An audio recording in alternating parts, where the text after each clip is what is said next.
Сейчас попробуем испытать эту новую костровую чашу. Наломали немножко дров. Сейчас разожжем, посмотрим, как она горит. Днем, конечно, это немножечко не то, что вечером, но тем не менее, я думаю, картина вообще будет понятна. У нас немножко прогорит, накидали туда обрезков. Конечно, это не так красиво, как у вас на даче будет. Но тем не менее, сейчас прогорит, посмотрим, как это будет выглядеть.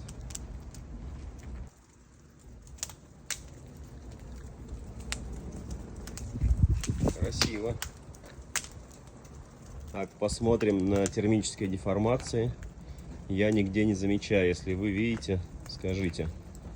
Все ровно, все красиво, ничего не повело. Чаша себя прекрасно показала. Многие переживают, что зола будет валяться. Смотрите, зола лежит строго на поддончике. Этого достаточно.